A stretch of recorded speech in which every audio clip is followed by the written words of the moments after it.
మొదలు పెడతారా? డేట్ చెప్పింది, టాపిక్ చెప్పి.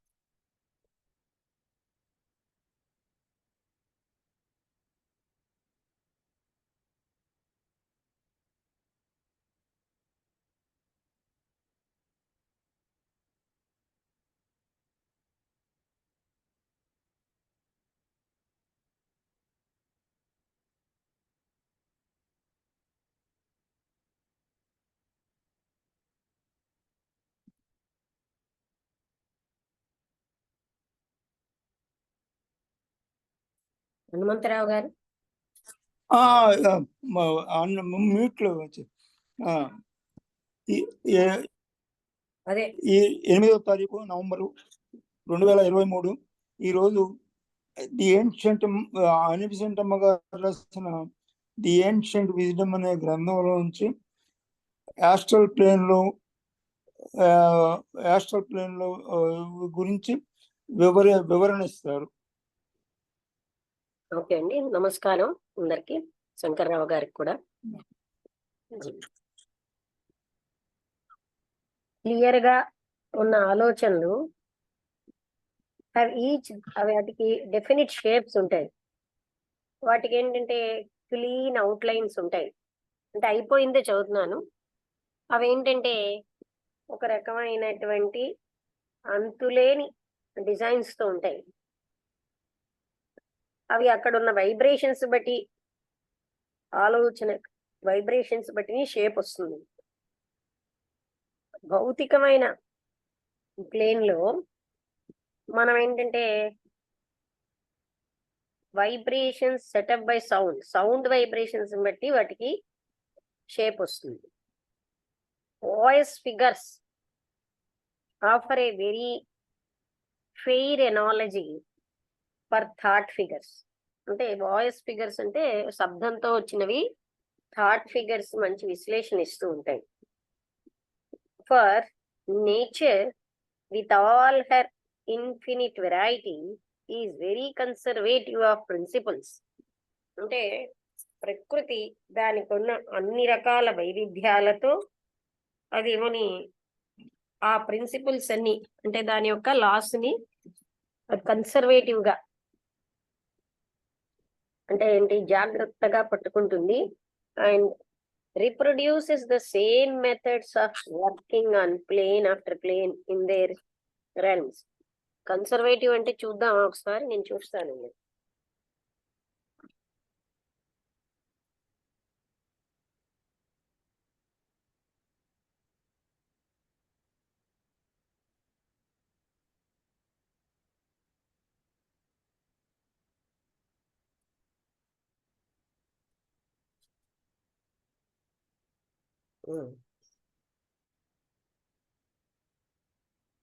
కన్సర్వేటివ్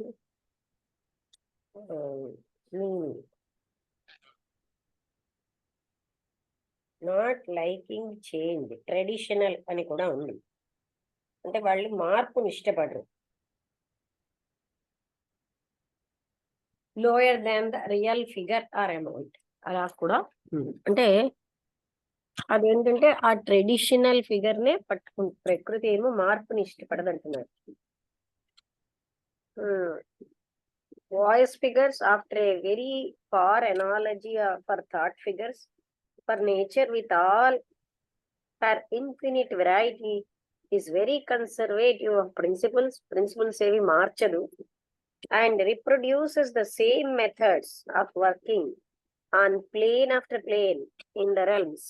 అదే రకమైనటువంటి మెథడ్స్ ని అన్ని ప్లేన్స్ లోని అదే మెథడ్ ఆఫ్ వర్కింగ్ ఉంటూ ఉంటుంది అంటున్నారు.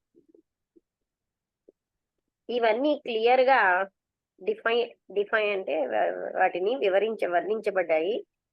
Artificial elements have a longer and much more active life than their cloudy brethren, exercising a far stronger influence on the astral bodies.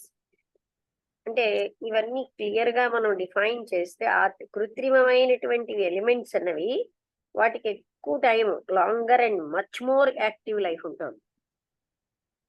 than their cloudy brethren, exercising a far stronger influence on the astral bodies, and through them on the minds. అంటే ముందు astral body మీద తర్వాత mind మీదను effect ఉంటుంది అనమాట. అంటే ఈ artificial elements కే ఎక్కువగాను అవి చాలా యాక్టివ్ గా ఉంటాయి. ఈ క్లౌడీ బ్రదర్ అని ఏంటో చూద్దాం. Of those to whom they are attracted, దేనికైతే వాళ్ళు అట్రాక్ట్ అవుతున్నారో వాటిని, అంటే ఈ ఆర్టిఫిషియల్ గా ఉన్న ఎలిమెంట్స్ కే ఎక్కువగా లాంగర్ లైఫ్ ఉంటుంది, అవే యాక్టివ్ గా ఉంటాయి. అవి బ్రదర్ అంటే వాటితో ఉన్న మిగతా వాటికంటే అవి ఎక్కువగాను స్ట్రాంగర్ ఇన్ఫ్లుయెన్స్ ని, ఎక్కువ ప్రభావాన్ని చూపిస్తాయి ఈ ఆస్ట్రల్ బాడీస్ మీద. దాని ద్వారా మనస్సు మీద దానికి వాళ్ళు అట్రాక్ట్ అవుతూ ఉంటారు. They set up in them vibrations, వాళ్ళేమోని వాళ్ళకి ఓన్ గా ఉన్నటువంటి వైబ్రేషన్స్ ని క్రియేట్ చేస్తారు. And thus thoughts spread from mind to mind without terrestrial expression. అందుకోసమే ఆ వైబ్రేషన్స్ వల్లే ఆలోచనలు మనస్సు నుంచి మనస్సుకి, టెరెస్ట్రియల్ ఎక్స్ప్రెషన్స్ అంటే భూమి మీద మనం మాట్లాడే అలాంటివన్నీ కాకుండానే పాస్ ఆన్ అవుతాయి. More than this, they can be directed by the thinker towards any person he desires to reach. అంతేకాకుండా ఏ థింకర్ ఏమో ఆలోచించే అతను ఎవరికి వెళ్ళాలి అన్న దాన్ని బట్టే ఆయన అక్కడికి అవి వెళ్తాయి. Their potency depending on the strength of his will, వాటి యొక్క శక్తి దేని మీద ఆధారపడి ఉంటుందంటే అతని యొక్క ఇచ్ఛాశక్తి. And the intensity of his mental power, మానసిక శక్తి యొక్క తీవ్రత మీద ఆధారపడి ఉంటాయి. సామాన్యంగా ఉన్న సామాన్యమైన ప్రజలు, యావరేజ్ గా సగటు ప్రజలు అన్నవాళ్ళు ఈ కృత్రిమమైన ఎలిమెంట్స్ వాళ్ళ యొక్క ఫీలింగ్స్ కానీ కోరికల ద్వారా క్రియేట్ అయినవి, వాటికి చాలా బలం ఉంటుంది. అండ్ అవి చాలా నిశ్చయంగా ఉంటాయి ఆలోచనతో క్రియేట్ అయిన దానికంటే, అంటే కోరికతోటి క్రియేట్ అయినవి.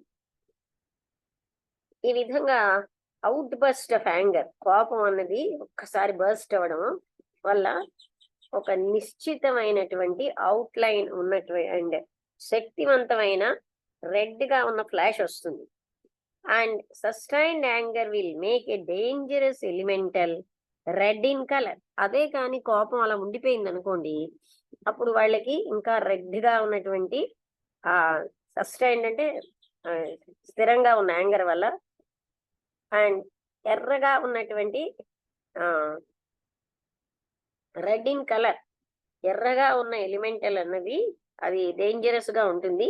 And pointed, barbed or otherwise qualified to injure. సాధారణంగా కోపంలో బాధ పెట్టాలని, ఏదోలాగా గాయపరచాలని ఉంటుంది కదా, అందుకని అది కూడా అంటే ఆ షేప్ కి కూరల్లాగా అంటే చిన్న పళ్ళలాగా ఉంటుంది, అది ఎర్రగా దాని పాయింటెడ్ గా ఉంటుంది కదా. Love, according to its quality, will set up forms more or less beautiful in color and design. అంటే ప్రేమ అయితే సౌందర్యమైనటువంటివి, దాని యొక్క రంగులో గాని డిజైన్ లో గాని అందమైనవి సృష్టిస్తుంది. All shades of crimson, the most exquisite and soft hues of rose, అంటే రోజ్ పింక్ కలర్ అన్నమాట. కొంచెం క్రిమ్సన్ అంటే గాఢంగా ఉన్నటువంటి pink colour. Like the palest blushes of sunset or the dawn, అంటే సన్సెట్ లో సూర్యాస్తమయం టైంలో గాని సూర్యోదయం టైంలో గాని అలాంటి రంగులు వస్తాయి. Clouds of tenderly strong protective shapes, అంటే అలాంటి షేప్స్ తోటి ఉంటాయన్నమాట. ఆ కోపం వచ్చినప్పుడు మనిషికి అది దువ్వెనలాగా పళ్ళల్లో ఉన్నట్టుగా ఉండి, ఆ తర్వాత పాయింటెడ్ గా ఉండి అది ఎర్ర రంగుతో ఉంటుంది. సస్టైన్డ్ యాంగర్ అంటే ఇంకా ఎక్కువసేపు ఉంటే అది నిశ్చయమైన కలర్ తో ఉంటుంది. కానీ ప్రేమ ఎలా ఉంటుందంటే సౌందర్యవంతమైనటువంటి కలర్ లోని షేప్ లోని ఉంటుంది, డిజైన్ కూడా అది అందంగా ఉంటుంది. అందుకని క్రిమ్సన్ అంటే క్రిమ్సన్ రెడ్ అంటాం. ఒక రకంగా అది పింక్ కలర్ లాంటి క్వాలిటీ అన్నమాట. అలాగే సాఫ్ట్ గా ఉన్న colours like rose like the palest blushes of sunset or the dark. సూర్యాస్తమయంలో ఉన్నవి సూర్యోదయంలో ఉన్న కలర్స్ లాగా క్లౌడ్స్ ఆఫ్ టెండర్లీ స్ట్రాంగ్, అంటే అవి మృదువుగా స్ట్రాంగ్ గా ఉంటాయి, ప్రొటెక్టివ్ రక్షణతో ఉన్న షేప్స్ తో ఉంటాయి. Many mothers loving prayers go to hover round her son and as angel forms. ఎంతో మంది తల్లులు చేసేటటువంటివి వాళ్ళ పిల్లల చుట్టూరా అవి తిరుగుతూ ఉంటాయి ఆలోచనలు. Turning aside from him evil influences. ఆ పిల్లవాడి మీద వచ్చిన చెడు ప్రభావాలని తగిలిస్తూ ఉంటారట. Evil influences that perchance his own thoughts are attracting. అందుకని ఆయన వాళ్ళ తల్లి యొక్క థాట్స్ అట్రాక్ట్ అయ్యి అవన్నీ కూడా తగిలేస్తూ, అంటే వీళ్ళు అలా చేస్తూ ఉంటారన్నమాట. It is characteristic of these artificial elementals when they are directed by the will towards any particular person that they are animated by the one impulse of carrying out the will of their creator. అంటే ఇవి ఈ కృత్రిమమైన elementals అవన్నీ కూడా వాటికి స్వభావం ఏంటంటే అవి ఎప్పుడైతే ఎవరి వైపైనా ఒక పర్టికులర్ పర్సన్ వైపు వెళ్తున్నాయో అప్పుడు అవి ఒకే ఒక ప్రేరణతో విల్ ఆఫ్ దేర్ క్రియేటర్, ఎవరైతే ఆ థాట్స్ క్రియేట్ చేశారో ఆ విల్ తో, ఆ ఇచ్ఛాశక్తి తోటి వెళ్తాయి. A protective elemental will hover round its object. రక్షించబడిన ఎలిమెంటల్స్ అయితే ఎవరి మీదకి ప్రశ్నింపచేసామో దాని చుట్టూరా పైనుంచి తిరుగుతూ ఉంటాయి. Seeking any opportunity of warding off will or attracting good, not consciously, but by a bird impulse, as finding there the line of least resistance. అంటే అవి ఏం చేస్తాయి, వీళ్ళు పంపించినటువంటి ఆలోచనలు అలా తిరుగుతూ ఉండి అవకాశానికి వెయిట్ చేస్తాయి. అవకాశం వచ్చినప్పుడు చెడు ఆలోచనలని బయటకి తగిలేసి అక్కడ తిరుగుతున్న వాటిని ఈ మంచి ఆలోచనలు వాళ్ళకి వెళ్ళేటట్టుగా జరుగుతుంది. అదంతా కూడా కాన్షియస్ గా కాకుండానే జరిగిపోతుంది. సో అదే విధంగా an elemental ensouled by a malignant thought, అంటే ఒక చెడు ఆలోచనతో ఉన్నప్పుడు will hover round its victim seeking opportunity to injure. అంటే ఆ ఆలోచనలు అతనికి ఏవైనా సరే అవకాశం కోసం వెయిట్ చేస్తాయి, ఎప్పుడెప్పుడు వాళ్ళకి హాని చేద్దాము అని. ఎవరి చుట్టూ ఎవరి కోసం అయితే, ఏ వ్యక్తి కోసం అయితే మనం చెడుగా ఆలోచిస్తున్నామో ఆ ఆలోచన వాళ్ళ చుట్టూరా తిరుగుతూ ఉంటుంది. ఎప్పుడు అవకాశం వస్తే అప్పుడు అందులో వాళ్ళలోకి ప్రవేశించడానికి. అలా అంటే మంచి థాట్స్ ఎలా తిరుగుతాయో చెడు థాట్స్ కూడా అలాగే. If there be nothing in him of matter cognate to their own then by a law of their nature they rebound from him along the path they pursued in going to him.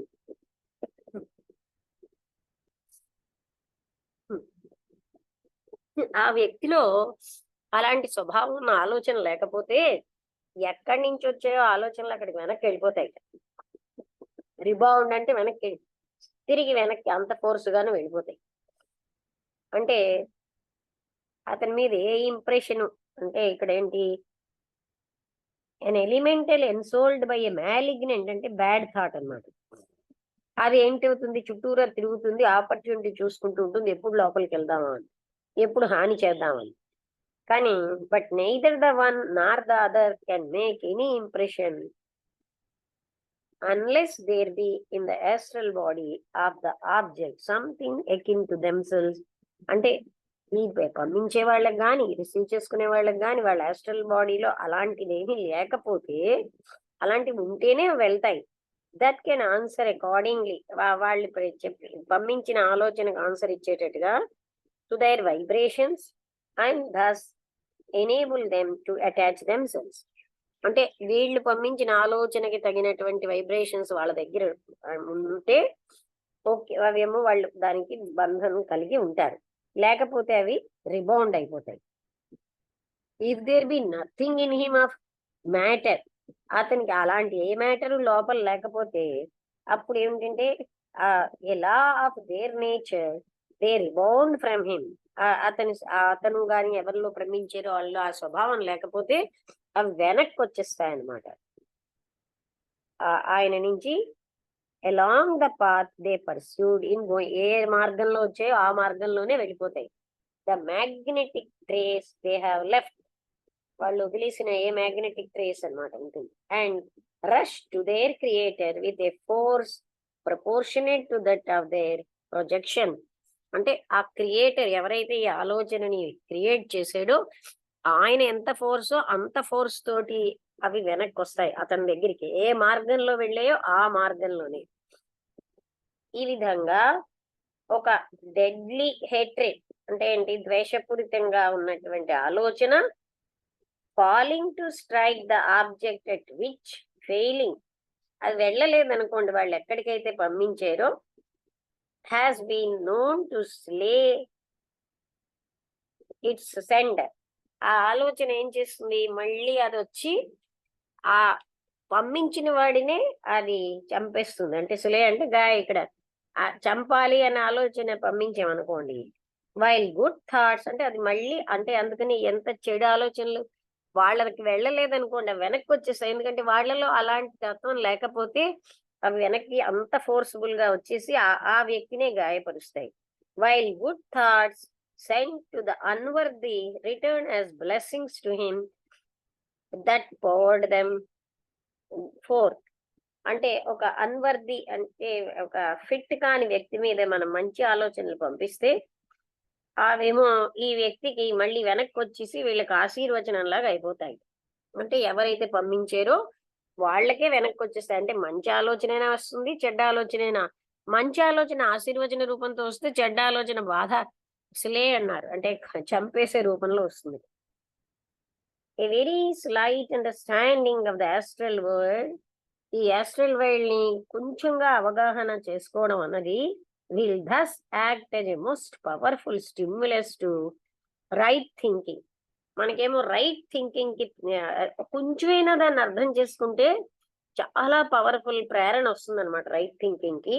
And will render heavy the sense of responsibility in regard to the thoughts and feelings and desires that we let loose in to the astral realm.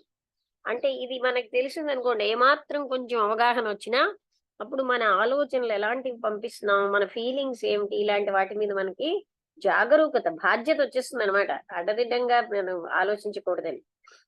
అప్పుడు and that we feel loose in to the astral realm, అవన్నీ కూడా astral యొక్క మనం పంపించినవన్నీ అక్కడ తిరుగాడుతూ ఉంటాయి. అలాగే ravening beast of prey, rending and devouring are too many of the thoughts with which men people the astral plane. అంటే ravening beast, ravening అంటే చూస్తాం గస్వత్ RAVENING ఊనకి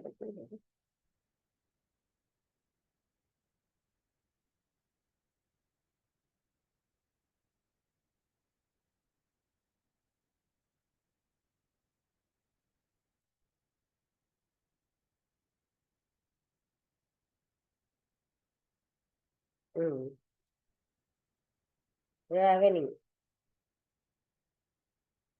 అంటే ఏంటి, of a ferocious wild animal extremely hungry and hunting for, అంటే చాలా క్రూరంగా కోపంగా ఉన్నటువంటి క్రూర మృగం లాగా అన్నమాట. అలాంటి ఆలోచన అదేంటంటే ఒక వెరీ స్లైట్ అండర్స్టాండింగ్ అది అయిపోయింది కదా. మనకేమోని ఎంతో ఉపకారం చేస్తాయి కొంచెమైనా అర్థం చేసుకుంటే. అలాగే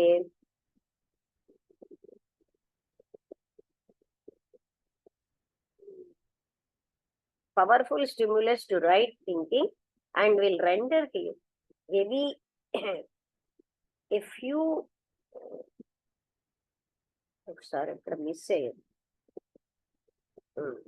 ఏ వెరీ స్లైట్ అండర్స్టాండింగ్, అంటే కొంచెమైనా సరే ఆస్ట్రల్ వరల్డ్ అర్థం చేసుకుంటే మనం బాధ్యతాయుతంగా ఉంటాం. ఎటువంటి ఆలోచనని మనం ఆలోచించే ఆలోచనలు, ఫీలింగ్స్, వీటన్నిటి పట్లను, కోరికలు అంటే ఏదో ఒక రకంగా ఆస్ట్రల్ రేమ్ లో పంపించకుండా, అలాగే క్రూరంగా ఉన్నటువంటి ఆ ఈ క్రూర మృగాల లాంటి ఆలోచన, అంటే వాళ్ళ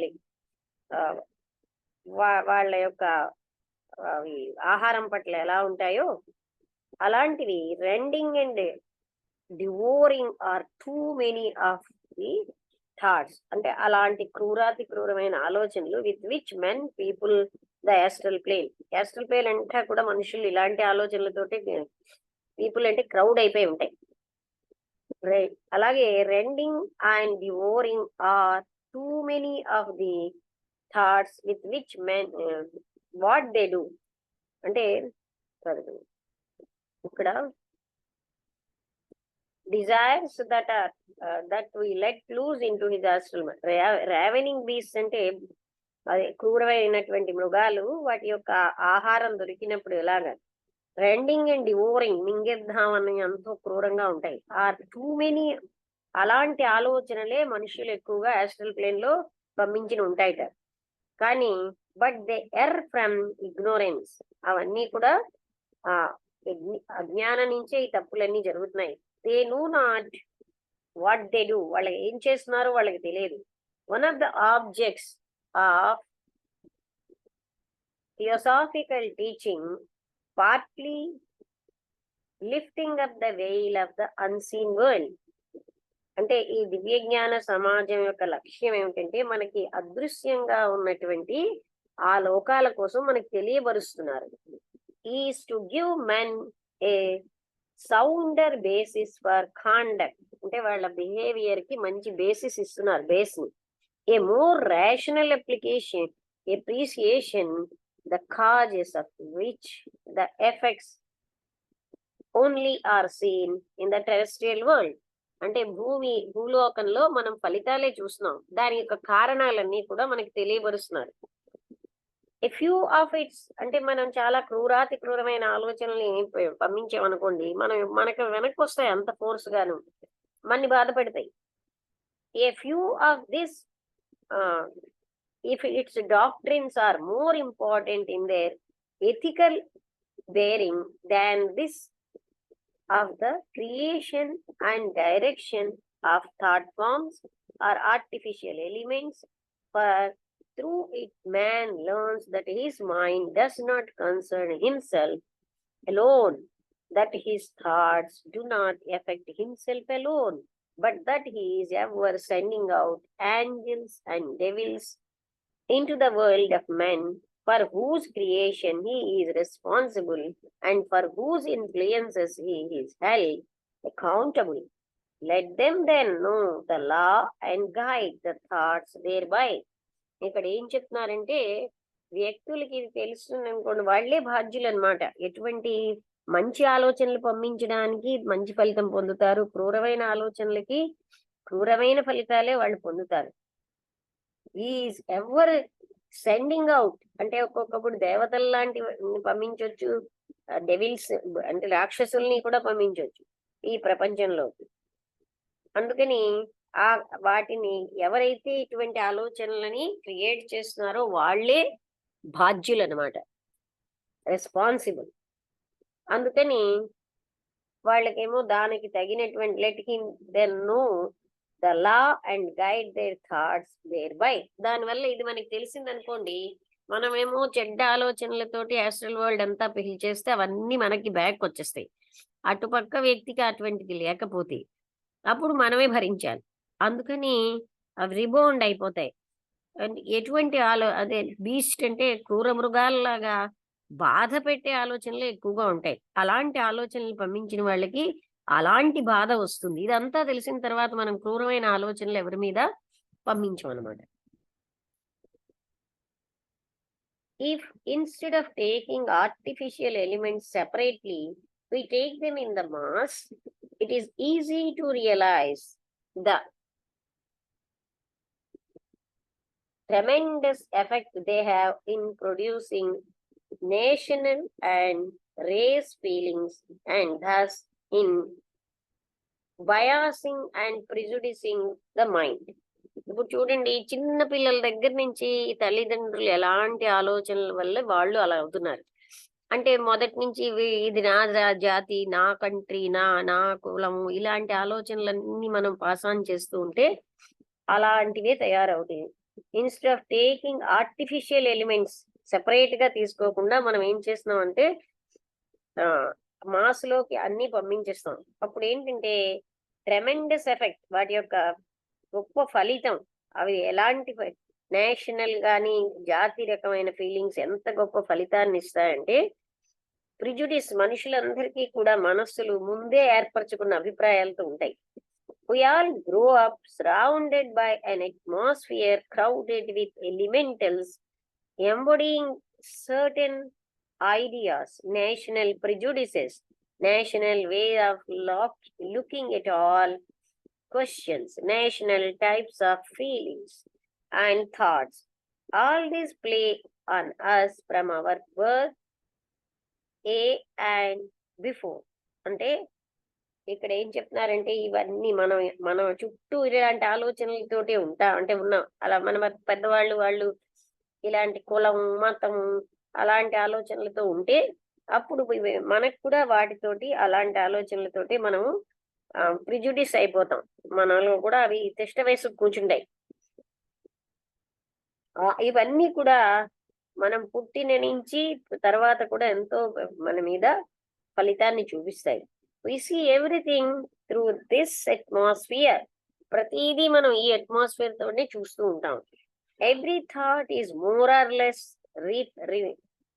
refracted by it. అంటే అది కొద్దో గొప్పగానో వెనక్కి తిరిగి వచ్చేస్తూ ఉంటుంది ప్రతి ఆలోచనను. And our own astral bodies are vibrating in accord with it. దాన్ని అనుసరించే మన ఆస్ట్రల్ బాడీస్ కూడా స్పందిస్తూ ఉంటాయి.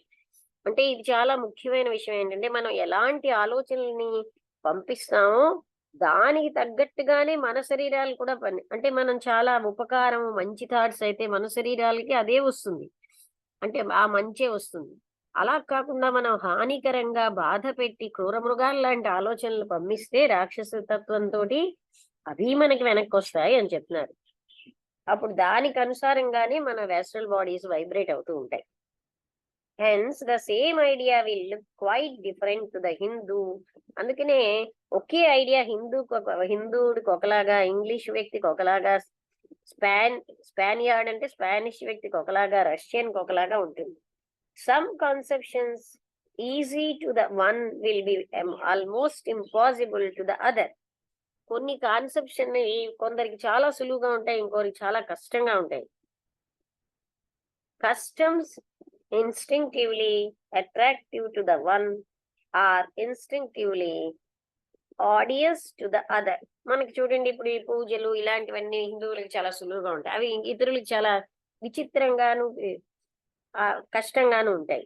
We are all dominated by our national atmosphere. మనందరం కూడా మన యొక్క దేశం యొక్క వాతావరణంతో మనం డామినేట్ అయిపోతున్నాం.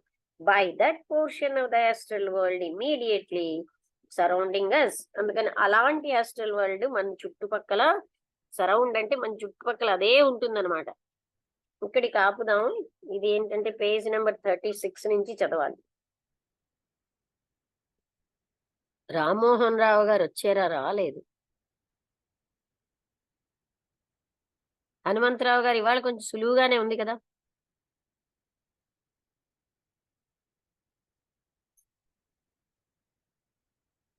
చెప్తారా?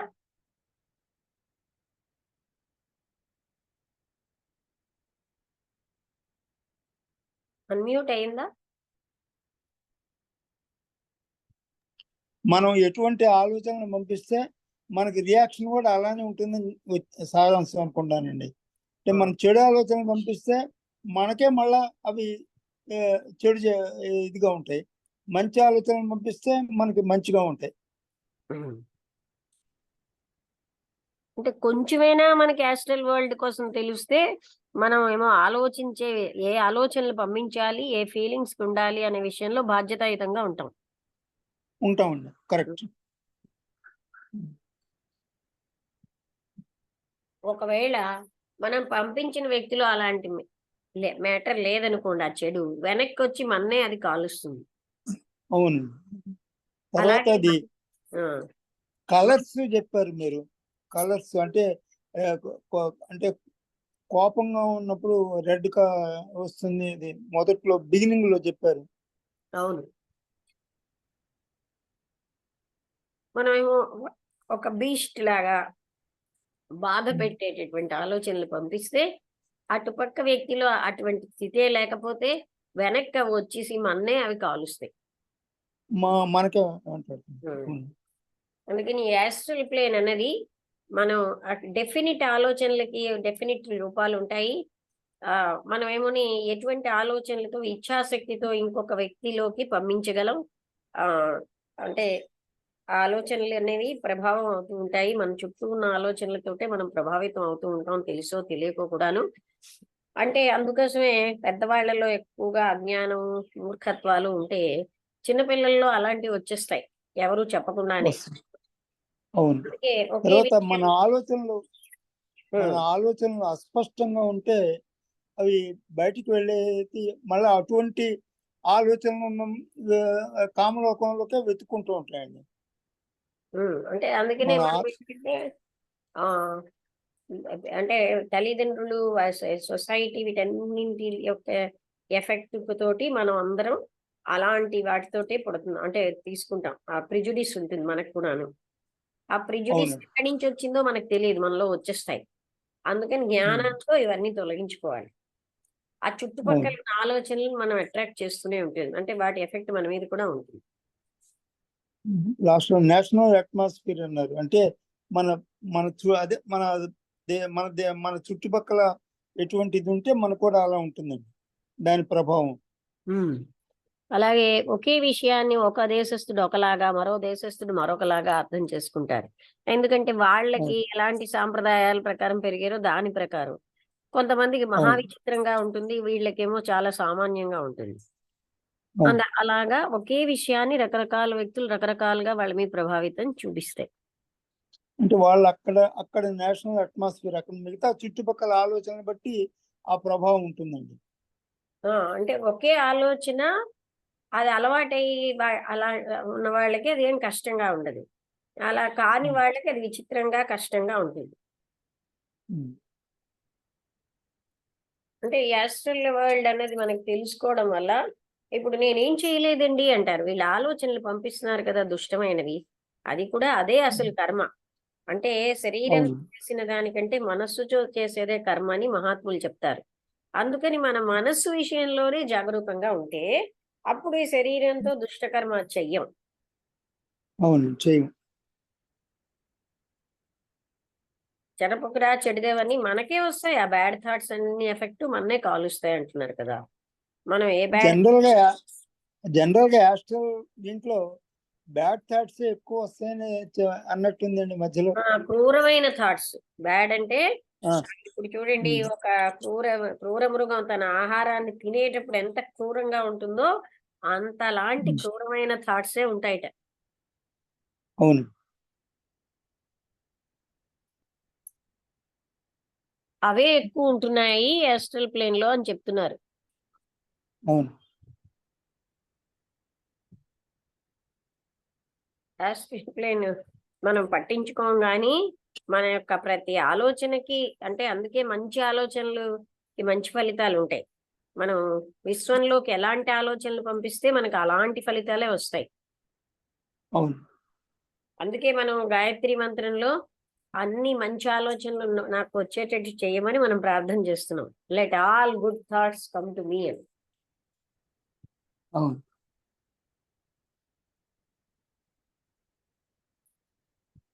ఇది సూక్ష్మంగా ఉంటుంది గనక మనం గమనించం గాని ఇది చాలా ప్రాధాన్యమైన పాత్ర పోషిస్తుంది.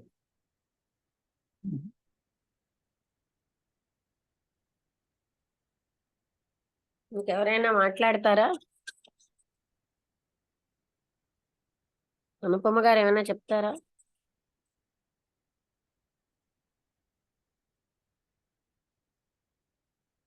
గ్రహిస్తున్నాను అంతే, ఏది చెప్పేది లేదు, అన్ని తెలుసుకుంటున్నా. ఓకే, అయితేను శంకర్రావు గారు.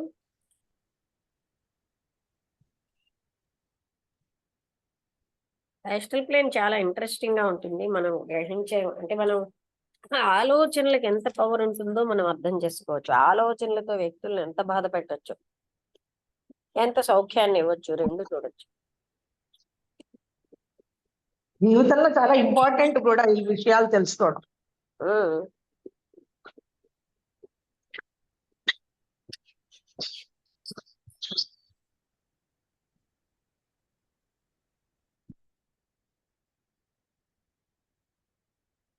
శంకర్రావు గారు అన్మ్యూట్ చేశారా?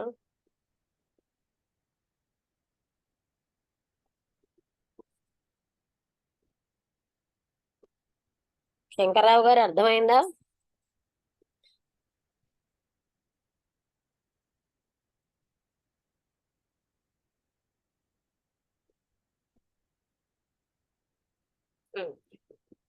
అయితే అర్థమైంది కనుక 3 నిమిషాలు ఉంది, క్లోజ్ చేసేద్దామా? అంటే 40 నిమిషాలకి 3 నిమిషాలు ఉంది. ఇంకేమైనా చెప్తారా హనుమంతరావు?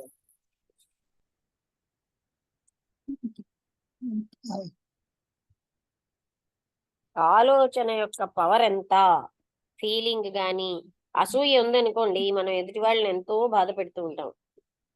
అది వాళ్ళకి నేనేం